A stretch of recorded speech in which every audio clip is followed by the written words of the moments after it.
इसकी कुल लंबाई जो है वो कितनी है 2525 किलोमीटर है। भारत में इसकी लंबाई कितनी है 2071 किलोमीटर जो है भारत में इसकी लंबाई है, बाकी जो है वो बांग्लादेश में है। आगे देखिएगा इंपॉर्टेंट चीज, सतोपथ हिमानी से निकली अलकनंदा नदी और गोमुख से निकली भागीरथी नदी जब देवप्रयाग में आकर मिलती हैं तब इसका संयुक्त रूप जो है वो क्या कहलाता है, गंगा नदी कहलाता है। क्लियर हुआ? बहुत बार एग्जाम में क्वेश्चन पूछा गया है कि देखिए अलकनंदा नदी कहाँ से निकलती है, भागीरथी नदी कहाँ से निकलती है, तो ये चीज आपको पता होना चाहिए। गंगोत्री से 19 किलोमीटर दूर गोमुख से निकलती है भागीरथी नदी। वेरी वेरी इंपॉर्टेंट क्वेश्चन है, ठीक है, बहुत बार एग्जाम में क्वेश्चन ये पूछा गया है। और अलकनंदा नदी और भागीरथी नदी किस स्थान पर आकर मिलती है, किस स्थान पर, देवप्रयाग में आकर मिलती है, ये चीज आपको पता होना चाहिए। ओके, अलकनंदा नदी की देखिए दो प्रमुख सहायक नदियां हैं, वो ध्यान रखिएगा, एक पिंडार नदी और एक मंदाकिनी नदी। पिंडार नदी जो है ये अलकनंदा को कर्णप्रयाग में आकर मिलती है। कहाँ पर मिलती है, कर्णप्रयाग में। और मंदाकिनी नदी जो है ये अलकनंदा को रुद्रप्रयाग में आकर मिलती है। कहाँ पर, रुद्रप्रयाग में। तो कर्णप्रयाग में देखिए अलकनंदा को पिंडार नदी मिलती है, रुद्रप्रयाग में अलकनंदा को मंदाकिनी नदी मिलती है, और देवप्रयाग में अलकनंदा को भागीरथी नदी मिलती है। ठीक है, ये चीज ध्यान रखिएगा, इंपॉर्टेंट है।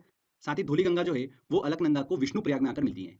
और फ्रेंड्स, प्रसिद्ध केदारनाथ मंदिर जो है वो किस नदी के तट पर स्थित है, मंदाकिनी नदी के तट पर ही स्थित है। बद्रीनाथ का जो प्रसिद्ध मंदिर है वो अलकनंदा नदी के तट पर स्थित है। तो दोनों ये प्रसिद्ध मंदिर जो है वो किस नदी के तट पर स्थित है, ये आपको पता होना चाहिए। मंदाकिनी नदी के तट पर स्थित केदारनाथ मंदिर और अलकनंदा नदी के तट पर स्थित बद्रीनाथ मंदिर। क्लियर हुआ? उत्तराखंड से देखिए निकली गंगा उत्तर प्रदेश बिहार होते हुए पश्चिम बंगाल तक बहती है। पश्चिम बंगाल के फरक्का पर ये दो धाराओं में बढ़ जाती है, हुगली नदी और मुख्य धारा भागीरथी में। ये भागीरथी नदी जो है ये बांग्लादेश में मुख्य धारा के रूप में प्रवेश करती है, जहां पर इसे पद्मा के नाम से जाना जाता है। गंगा नदी को बांग्लादेश में पद्मा के नाम से जाना जाता है। ठीक है, इंपॉर्टेंट क्वेश्चन है। आगे बहती हुई ये पद्मा ब्रह्मपुत्र, जिसे बांग्लादेश में जमुना बोला जाता है, उससे मिल जाती है। और गंगा और जमुना का संयुक्त रूप गंगा नदी को बांग्लादेश में पद्मा के नाम से जाना जाता है। ठीक है, इंपॉर्टेंट क्वेश्चन है। आगे बहती हुई ये पद्मा ब्रह्मपुत्र, जिसे बांग्लादेश में जमुना बोला जाता है, उससे मिल जाती है। और गंगा और जमुना का संयुक्त रूप जो कि ब्रह्मपुत्र नदी है, उसका संयुक्त रूप क्या कहलाता है, मेघना कहलाता है। और बंगाल की खाड़ी में मेघना के रूप में ये नदी जो है जाकर मिल जाती है। ठीक है फ्रेंड्स, इस चीज को ध्यान रखिएगा, मेघना के फॉर्म में ये बंगाल की खाड़ी में मिलती है। क्लियर? अब देखिए गंगा नदी की बहुत सारी सहायक नदियां हैं। गंगा नदी तंत्र जो है उसमें देखिए बहुत सारी इसकी सहायक नदियां हैं। कौन कौन सी? यमुना नदी, कोसी, सोन, गोमती, दामोदर, घाघरा जिसे सरयू नदी कहते हैं, गंडक और रामगंगा नदी। ये सब नदियां जो है गंगा नदी की सहायक नदियां हैं। और बहुत सारी सहायक नदियों की भी अपनी सहायक नदियां हैं, उन सभी को हम अच्छे से डिस्कस करने वाले हैं। तो सबसे पहले हम स्टार्ट करते हैं यमुना नदी से। देखिए गंगा की सबसे बड़ी सहायक नदी अगर कोई सी है तो वो कौन सी है, यमुना नदी है, जो कि उत्तराखंड के बंदरपुर चोटी पर स्थित यमुनोत्री हिमानी से निकलती है। कहाँ से निकलती है, ध्यान रखिएगा, उत्तराखंड के बंदरपुर चोटी से निकलती है। ये नदी उत्तराखंड से हरियाणा और दिल्ली उत्तर प्रदेश से बहते हुए प्रयागराज इलाहाबाद में गंगा नदी से जाकर मिल जाती है। कहाँ पर मिलती है यमुना नदी गंगा से? इलाहाबाद मतलब प्रयागराज में आकर मिलती है। यमुना नदी का प्राचीन नाम ध्यान रखिएगा, कालिंदी नदी है। क्या नाम है, कालिंदी नदी। अभी देखिए एक दो साल पहले क्वेश्चन पूछ लिया था रेलवे में, तो इस चीज को ध्यान रखिएगा। यमुना नदी जो है इसका भी देखिए एक अपने आप में अपवाह तंत्र है, मतलब इसमें बहुत सारी सहायक नदियां आकर मिलती है यमुना में। उसमें देखिए कौन कौन सी, चंबल नदी, बेतवा नदी, केन नदी, ये नदियां जो है यमुना नदी में आकर मिलती हैं। अब देखिए इनको भी हम डिस्कस कर लेते हैं क्योंकि क्वेश्चन यहाँ से भी बनता है। तो चंबल नदी की सबसे पहले बात करते हैं। ये नदी देखिए मध्य प्रदेश के इंदौर स्थित महू क्षेत्र के जानापाव पर्वत से निकलती है। कहाँ से निकलती है, इंदौर से, देखिए मध्य प्रदेश से निकलती है। और उत्तर मध्य भाग में बहते हुए ये नदी राजस्थान से होकर उत्तर प्रदेश के इटावा में यमुना नदी से आकर मिल जाती है। कौन सी, चंबल नदी। इस नदी की देखिए लंबाई कितनी है, कुल 965 किलोमीटर है। इसके बाद देखिए बेतवा नदी मध्य प्रदेश के भोपाल से निकलती है, जो उत्तर पूर्वी दिशा में बहते हुए उत्तर प्रदेश के हमीरपुर में यमुना नदी से आकर मिल जाती हैं। बेतवा नदी भी मध्य प्रदेश से निकलती है। ध्यान रखिएगा, एक प्रसिद्ध स्थान सांची जो है वो बेतवा नदी के किनारे पर ही स्थित है। सांची में कई बौद्ध स्मारक हैं। सांची का स्तूप जो है वो अशोक ने 3री शताब्दी ईसा पूर्व में बनाया था। तो सांची जो है वो बेतवा नदी के किनारे पर ही स्थित है। तो ये चीज ध्यान रखिएगा, यमुना नदी की हमने डिस्कस करी, देखिए चंबल नदी और बेतवा नदी इसकी सहायक नदियां हैं। साथ ही के नदी जो है वो भी यमुना नदी की सहायक नदी है। इसके बाद देखिए गंगा नदी की अगली हम देखिए सहायक नदी की बात करते हैं, जो कि है कोसी नदी।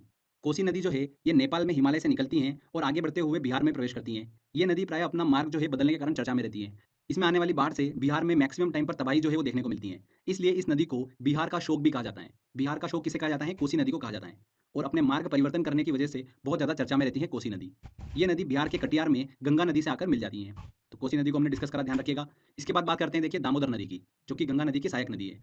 झारखंड के देखिए छोटा नागपुर पठार से निकलती हैं और पश्चिम में बहते हुए ये हुगली नदी में जाकर मिल जाती हैं। जो हमने बात करी थी कि फरक्का में गंगा नदी जो है वो दो धाराओं में बढ़ जाती है, एक हुगली और एक मुख्य धारा भागीरथी में। तो देखिए हुगली नदी में आकर कौन सी नदी मिलती है, दामोदर नदी जो है वो आकर मिलती है। इस नदी में देखिए अचानक आने वाली बाढ़ के कारण इसे बंगाल का अभिशाप भी कहा जाता है। किसे कहा जाता है, बंगाल का अभिशाप, दामोदर नदी को कहा जाता है। ध्यान रखिएगा, प्रदूषण के कारण इस नदी को जैविक मरुस्थल के नाम से भी जाना जाता है। एग्जाम में क्वेश्चन पूछा गया था ये, किस नदी को जैविक मरुस्थल के नाम से जाना जाता है, तो ध्यान रखिएगा दामोदर नदी को जैविक मरुस्थल के नाम से जाना जाता है। इसके बाद देखिए गंगा नदी की अगली सहायक नदी की बात करते हैं, गोमती नदी। ये भी इंपॉर्टेंट है। इस नदी का उद्गम जो है उत्तर प्रदेश के पीलीभीत स्थित गोमताल से होता है, जिसे फुलर झील भी कहा जाता है। ये गंगा नदी की एकमात्र ऐसी सहायक नदी है जिसका उद्गम मैदान से होता है। ओके, इस चीज को ध्यान रखिएगा। पौराणिक मान्यताओं के अनुसार भगवान राम ने जब रावण का वध किया था, तब ब्रह्म हत्या के पाप से मुक्त होने के लिए उन्होंने गोमती नदी में ही स्नान किया था। तो आप सभी को देखिए पता ही होगा ये, तो गोमती नदी ध्यान रखिएगा बस इतना, गंगा नदी की एकमात्र सहायक नदी जिसका उद्गम मैदान से होता है। इसके बाद देखिए सोन नदी की बात करते हैं। गंगा नदी की सहायक नदी मध्य प्रदेश के अमरकंटक नामक स्थान से निकलती हैं, उत्तर की ओर बहते हुए पटना के निकट गंगा में जाकर मिल जाती हैं। एक इंपॉर्टेंट चीज़ मैं आपको बता रहा हूँ, सोन नदी जैसे कि मैंने आपको बताया उत्तर की ओर बहती है, ठीक है? और ऊपर से जो यमुना नदी आ रही है, यमुना नदी और सोन नदी, इन दोनों के देखिए जल विभाजन का काम जो है वो कौन करता है? इन दोनों के बीच में स्थित केमूर की पहाड़ियाँ। ध्यान रखिएगा, केमूर की पहाड़ियाँ इन दोनों नदी के बीच में स्थित हैं, जो कि सोन नदी और यमुना नदी के बीच जल विभाजन का काम करती हैं। ये इंपॉर्टेंट चीज़ है, एग्जाम में इस चीज़ को पूछा गया था, तो इस चीज़ को आप ध्यान रखिएगा। सोन नदी और यमुना नदी के बीच जल विभाजन का काम कौन सी पहाड़ियाँ करती हैं? केमूर की पहाड़ियाँ करती हैं। ओके? इसके अलावा देखिए गंगा नदी की सहायक नदियों में घाघरा नदी आती है जिसे सरयू नदी के नाम से जाना जाता है, और गंडक नदी, जो कि गंगा नदी के बाएं तट पर आकर मिलती हैं। क्लियर? अब देखिए गंगा नदी से रिलेटेड कुछ हम इंपॉर्टेंट पॉइंट डिस्कस कर लेते हैं। एग्जाम में ये क्वेश्चन पूछा जाता है कि कौन सी नदी गंगा नदी के दाएं तट पर आकर मिलती है और कौन सी नदी बाएं तट पर आकर मिलती है। तो इस चीज़ को लेकर कंफ्यूजन होता है, तो इसको हम क्लियर कर लेते हैं। देखिए गंगा नदी के दाएं तट पर तीन नदियां आपको दिमाग में रखनी है। एक है यमुना नदी, सोन नदी और टॉन्स नदी। ठीक है, ये नदियां जो है गंगा नदी के दाएं तट पर आकर मिलती हैं। ओके, बाएं तट की बात करते हैं तो गोमती, गंडक, घाघरा और कोसी नदी, ये नदियां जो है गंगा नदी के बाएं तट पर आकर मिलती हैं। तो बहुत ही सिंपल है, यमुना नदी, सोन नदी और टॉन्स नदी दाएं तट पर, बाएं तट पर गोमती, गंडक, घाघरा और कोसी। इससे रिलेटेड भी क्वेश्चन एग्जाम में पूछा आता है, तो ये चीज़ इसलिए हमने क्लियर कर ली है। साथ ही फ्रेंड ध्यान रखिएगा, गंगा नदी को 2008 में राष्ट्रीय नदी का दर्जा दिया गया था, और गंगा नदी के किनारे बसा सबसे बड़ा शहर जो है वो कौन सा है? कानपुर है। 2011 की जनगणना के अनुसार हम इसको देख रहे हैं। गंगा नदी के किनारे बसा सबसे बड़ा शहर जो है वो कौन सा है? कानपुर है। गंगा नदी के प्रवाह का क्रम अगर हम देखें तो उत्तराखंड से निकलती हैं, उत्तर प्रदेश होते हुए बिहार में एंटर करती हैं, और फिर पश्चिम बंगाल में एंटर करती हैं, और वहाँ से ये बांग्लादेश में चली जाती हैं। ठीक है फ्रेंड्स, तो ये गंगा नदी तंत्र को हमने अच्छे से पूरा डिस्कस करा है। तो क्वेश्चन जो है इससे बाहर पूछने जाने वाला है, हमने अच्छे से यहाँ पर क्लियर कर लिया इसको। आगे बात करते हैं फ्रेंड्स हम ब्रह्मपुत्र नदी तंत्र को। ये भी बहुत ही इंपॉर्टेंट है, यहाँ से देखिए आईएएस एग्जाम में बहुत ज़्यादा क्वेश्चन पूछे जाते हैं, तो इसको भी हम क्लियर कर लेते हैं।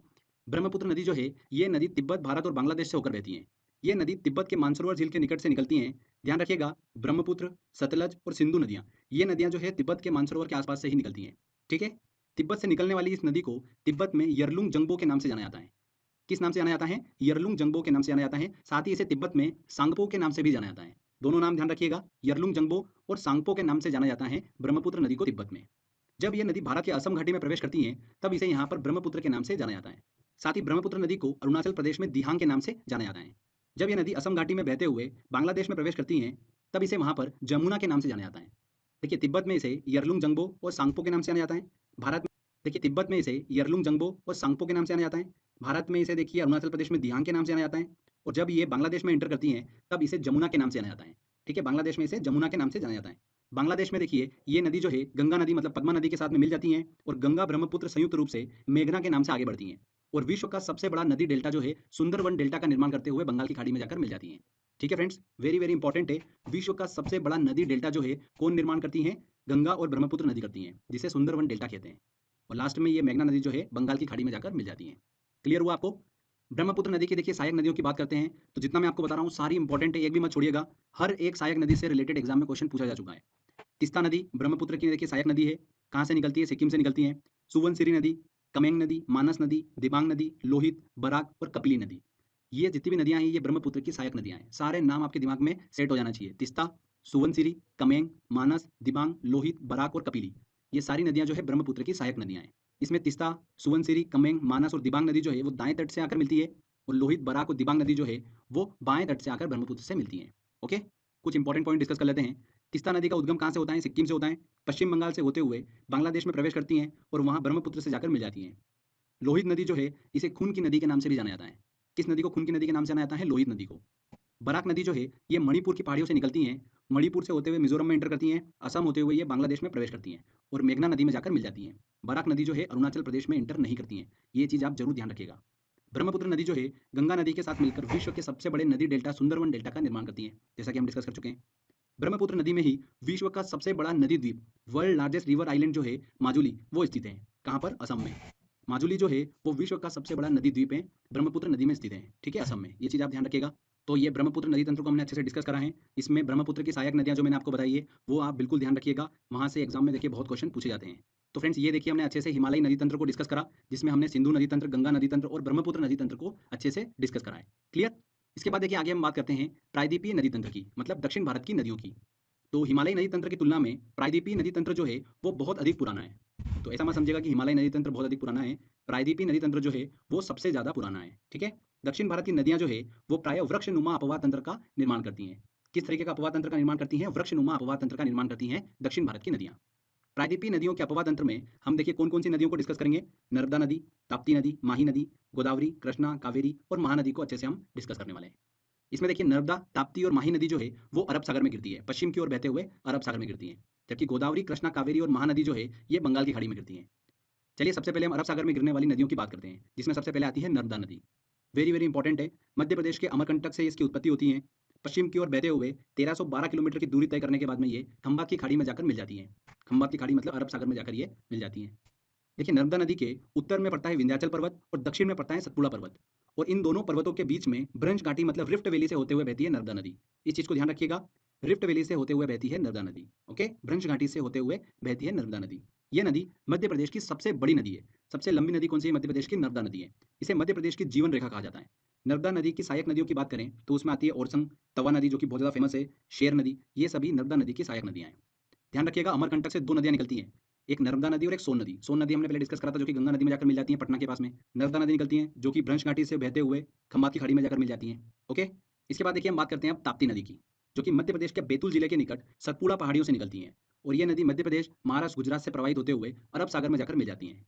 फ्रेंड्स ध्यान रखिएगा ताप्ती नदी और नर्मदा नदी दोनों नदियां जो है वो भ्रंश घाटी से होते हुए बहती हैं। ठीक है, वेरी वेरी इंपॉर्टेंट पॉइंट है। ताप्ती नदी और नर्मदा नदी जो है ये भ्रंश घाटी से मतलब रिफ्ट वैली से होते हुए बहती हैं। इसके बाद देखिए माही नदी की बात करते हैं। इस नदी का उद्गम मध्य प्रदेश के धार जिले के समीप विंध्याचल पर्वत श्रेणी से होता है। मध्य प्रदेश से देखिए ये पश्चिम की ओर राजस्थान, गुजरात में बहते हुए ये नदी खंबात की खाड़ी में जाकर गिर जाती है। माही नदी जो है वो भारत की एकमात्र ऐसी नदी है जो कर्क रेखा को दो बार काटती है। कौन सी नदी? माही नदी। ठीक है फ्रेंड्स, तो ये हमने अच्छे से डिस्कस करा। नर्मदा नदी, ताप्ती नदी और माही नदी जो है वो पश्चिम की ओर बहते हुए खंबात की खाड़ी मतलब अरब सागर में जाकर मिल जाती हैं। इसमें ध्यान रखिएगा ताप्ती नदी और नर्मदा नदी जो है वो रिफ्ट वैली मतलब भ्रंश घाटी से होते हुए बहती हैं। और स्टार्टिंग में हमने डिस्कस करा था कि ताप्ती नदी और नर्मदा नदी जो है वो एस्चुरी का निर्माण करती हैं। जब ये समुद्र से मिलती है वहां पर एस्चुरी का निर्माण करती हैं। कौन सी नदी? ताप्ती नदी और नर्मदा नदी। साथ ही ध्यान रखिएगा गोवा में बहने वाली मंडोवी नदी जिसे मांडवी नदी कहते हैं वो भी एस्चुरी का निर्माण करती हैं। Okay, very very important point है ये, इस चीज को ध्यान रखिएगा। नर्मदा नदी, ताप्ती नदी एस्चुरी का निर्माण करती हैं। आगे आप देखिए पूर्व की ओर बहने वाली नदियों की बात करते हैं। उसमें सबसे पहले हम डिस्कस करेंगे गोदावरी नदी। बहुत ही इंपॉर्टेंट है। इस नदी की कुल लंबाई कितनी है? 1465 किलोमीटर है। ये प्रायद्वीपीय भारत की सबसे लंबी नदी है। ध्यान रखिएगा वर्ड को, प्रायद्वीपीय भारत की सबसे लंबी नदी कौन सी है? गोदावरी नदी। भारत की सबसे लंबी नदी पूछा जाता है तो गंगा नदी है। ठीक है, वर्ड को आप ध्यान रखिएगा। ये नदी जो है महाराष्ट्र के नासिक जिले के त्र्यंबकेश्वर से निकलती है और दक्षिण पूर्व की ओर बहते हुए बंगाल की खाड़ी में जाकर गिर जाती है। ध्यान रखिएगा गोदावरी नदी की सहायक नदियों की बात करें, क्योंकि गोदावरी नदी का भी अपना एक अपवाह तंत्र है। तो इसकी सहायक नदियां हैं कौन कौन सी? पेनगंगा, इंद्रावती और प्रणीता। इंद्रावती बहुत ही इंपॉर्टेंट है, ये तो आपके दिमाग में फिट हो जाना चाहिए कि गोदावरी नदी की देखिए सहायक नदी इंद्रावती। तो पेनगंगा, इंद्रावती और प्रणीता ये गोदावरी नदी की सहायक नदियां हैं। यहाँ से देखिए एग्जाम में क्वेश्चन पूछा गया था, आईएएस एग्जाम में क्वेश्चन पूछा गया था यहाँ पर 2015 में। तो क्लियर हुआ। आगे बात करते हैं फ्रेंड्स कृष्णा नदी की। कृष्णा नदी जो है वो प्रायद्वीपीय भारत की दूसरी सबसे बड़ी नदी है। इसका उद्गम जो है महाराष्ट्र के महाबलेश्वर के पास से होता है। कृष्णा नदी जो है महाराष्ट्र से होते हुए कर्नाटक, तेलंगाना और आंध्र प्रदेश से बहते हुए बंगाल की खाड़ी में जाकर गिर जाती है। कृष्णा नदी की प्रमुख सहायक नदियों की बात करें तो उसमें तुंगभद्रा, भीमा और कोयना नदी है। कृष्णा नदी की तीन सहायक नदियां तुंगभद्रा, कोयना और भीमा नदी है। ध्यान रखिएगा कृष्णा नदी जल विवाद जो है वो कृष्णा नदी के जल बंटवारे से संबंधित है, जो कि आंध्र प्रदेश, कर्नाटक और महाराष्ट्र के बीच 1957 से चल रहा है। ठीक है, कृष्णा नदी जल विवाद जो है वो आंध्र प्रदेश, कर्नाटक और महाराष्ट्र से संबंधित है। इसके बाद देखिए अगली नदी की बात करते हैं हम, वो है महानदी। महानदी की देखिए लंबाई कितनी है? 851 किलोमीटर है। महानदी छत्तीसगढ़, उड़ीसा की प्रमुख नदी है। इसका उद्गम छत्तीसगढ़ के रायपुर के निकट सिहावा पहाड़ी से होता है। और ये नदी पूर्व की ओर बहते हुए उड़ीसा में प्रवेश करती हैं और डेल्टा का निर्माण करते हुए बंगाल की खाड़ी में जाकर गिर जाती हैं। ध्यान रखिएगा महानदी की सबसे इंपॉर्टेंट सहायक नदी जो है वो कौन सी है? तेल नदी है। ये एग्जाम में क्वेश्चन पूछा जाता है यहाँ से कि तेल नदी किस नदी की सहायक नदी है? तो महानदी की सहायक नदी है तेल नदी। साथ ही जोंक नदी जो है वो भी महानदी की सहायक नदी है। इसके बाद बात करते हैं कावेरी नदी की। इस नदी की लंबाई जो है वो कितनी है? 800 किलोमीटर है। कर्नाटक के कुर्ग के निकट ब्रह्मगिरी पहाड़ियों से निकलती हैं और कर्नाटक, तमिलनाडु से बहते हुए तिरुचिरापल्ली के निकट बंगाल की खाड़ी में जाकर गिर जाती हैं। ध्यान रखिएगा इसे दक्षिण भारत की गंगा के नाम से भी जाना जाता है। किसे? कावेरी नदी को। दक्षिण भारत की गंगा के नाम से किसे जाना जाता है? कावेरी नदी को जाना जाता है। ये देखिए हमने यहाँ पर प्रायद्वीपीय भारत की नदियों को अच्छे से डिस्कस करा। इसमें ध्यान रखिएगा फ्रेंड्स, गंगा नदी, कृष्णा नदी, कावेरी नदी, महानदी जो है ये डेल्टा का निर्माण करती है। ठीक है, एस्चुरी का निर्माण नहीं करती है। कृष्णा नदी, महानदी, कावेरी नदी, गोदावरी नदी ये डेल्टा का निर्माण करती है। ठीक है, जिसमें कृष्णा नदी, गोदावरी नदी जो है वो भारत का दूसरा सबसे बड़ा डेल्टा जो है वो बनाती है। पहला कौन बनाती है? गंगा ब्रह्मपुत्र नदी भारत का सबसे बड़ा डेल्टा बनाती है। दूसरा कृष्णा और गोदावरी नदी बनाती है। इंपॉर्टेंट है ये चीज भी। इसके बाद देखिए कुछ और इंपॉर्टेंट नदियों को भी हम डिस्कस कर लेते हैं जहाँ से एग्जाम में क्वेश्चन बन जाता है। स्वर्ण रेखा नदी झारखंड में बहने वाली एक पहाड़ी नदी है। ये नदी रांची के निकट छोटा नागपुर के पठार से निकलती है। झारखंड से निकलकर पश्चिम बंगाल, उड़ीसा से होते हुए बंगाल की खाड़ी में जाकर गिर जाती हैं। प्रसिद्ध शहर जमशेदपुर जो है टाटानगर वो इसी नदी के तट पर स्थित है। किस नदी के? स्वर्ण रेखा नदी के तट पर ही स्थित है। इसके बाद देखिए लूनी नदी की बात करते हैं। इंपॉर्टेंट है, इसका उद्गम अजमेर के निकट अरावली पहाड़ियों के नाग पहाड़ से होता है। राजस्थान से बहते हुए गुजरात में इंटर करती हैं और गुजरात के कच्छ के रन में ये नदी जो है विलुप्त हो जाती है। ये भी एग्जाम में क्वेश्चन पूछा जाता है कि कच्छ के रन में कौन सी नदी विलुप्त हो जाती है, तो लूनी नदी विलुप्त हो जाती है। लूनी नदी को ही सॉल्ट रिवर के नाम से भी जाना जाता है। सॉल्ट रिवर किसे कहा जाता है? लूनी नदी को कहा जाता है। इसके बाद काली नदी को डिस्कस करते हैं। इस नदी को शारदा और काली गंगा के नाम से भी जाना जाता है। ये नदी हिमालय स्थित काला पानी नामक स्थान से निकलती हैं, उत्तराखंड में बहते हुए उत्तर प्रदेश में प्रवेश करती हैं और बहते हुए घाघरा नदी जिसे सरयू नदी कहते हैं उसके साथ में जाकर ज्वाइंट हो जाती है काली नदी। साथ ही ध्यान रखिएगा, वेरी वेरी इंपॉर्टेंट, ये नदी जो है भारत के पूर्व की ओर भारत नेपाल की अंतर्राष्ट्रीय सीमा बनाती है। कौन सी नदी? काली नदी। भारत और नेपाल के बीच में अंतर्राष्ट्रीय सीमा कौन सी नदी बनाती है? काली नदी बनाती है। इसके बाद देखिए पेन्नार नदी को हम डिस्कस कर लेते हैं। पेन्नार नदी जो है वो किसी की सहायक नदी नहीं है, तो इसको लेकर कंफ्यूज मत होइएगा कि कृष्णा नदी या कावेरी नदी की सहायक नदी है, ऐसा नहीं है। पेन्नार नदी जो है भारत की एक प्रमुख नदी है और ये कर्नाटक के नंददुर्ग पहाड़ी से निकलती है। पूरब की ओर 970 किलोमीटर बहकर बंगाल की खाड़ी में जाकर गिर जाती है। ठीक है, तो कर्नाटक की प्रमुख नदी है पेन्नार नदी। तो फ्रेंड्स यहाँ पर देखिए हमने हिमालयी नदी तंत्र, प्रायद्वीपीय नदी तंत्र को अच्छे से डिस्कस करा और अलग से कुछ इंपॉर्टेंट नदियों से रिलेटेड पॉइंट्स भी डिस्कस कर लिए। तो यहाँ पर देखिए हमारा ये थ्योरी सेक्शन कंप्लीट होता है। आई होप आपने ध्यान से सुना होगा। लेक्चर कंप्लीट करने के बाद में देखिए अब यहाँ पर सेकंड इंपॉर्टेंट चीज़ें निकल कर आती है कि जो भी हमने स्टडी करी है इनसे रिलेटेड एग्जाम में किस तरीके से क्वेश्चन पूछे जाते हैं। वो क्वेश्चंस आप इतनी